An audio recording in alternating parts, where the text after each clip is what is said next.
Guy Mayer says he is not keen on being drawn into a war of words with disgruntled corrections officers. However, he was compelled to comment on two press briefings held by the Correctional Service Welfare Association about the ongoing impasse at Bordelais. The Internal Security Minister says the corrections officers' statements may have been in contravention of the staff orders of the public service. I want to read to you Article 411.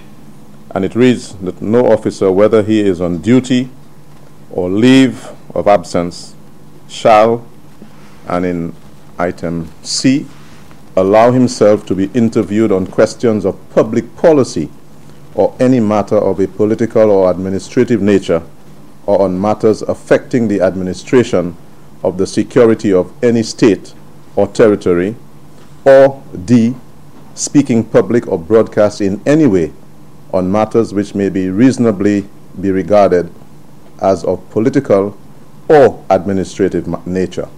Mayer says officers must get permission to speak openly about internal matters. He says the Public Service Commission is investigating. The minister also refuted claims a broken pipe that resulted in the interruption of the water supply at Bordelais was caused by a spike in water pressure.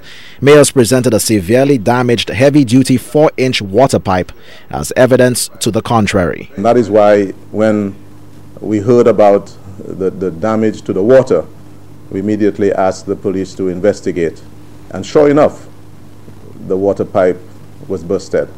The government minister says the alleged destruction of the water pipe has heightened the alert of the authorities. He says he is gravely concerned about so-called veiled threats to the security and normal operations at the island's lone maximum security prison, the Bordelais Correctional Facility.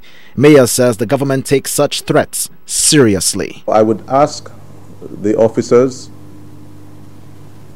to remember that they have a duty to protect the facility, all of them who work there, and that they should be mindful that whether it is on their behalf or not their behalf, that those persons are making those comments, that whoever making those comments should desist immediately from making them.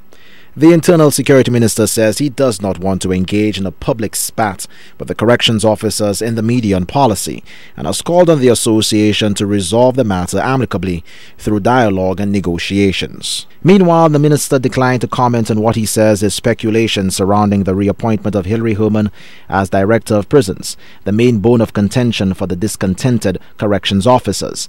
He reiterated what has become a familiar refrain in response to the query. The senator says the decision of who will be hired for the top job at the prison will be ultimately decided by the Public Service Commission.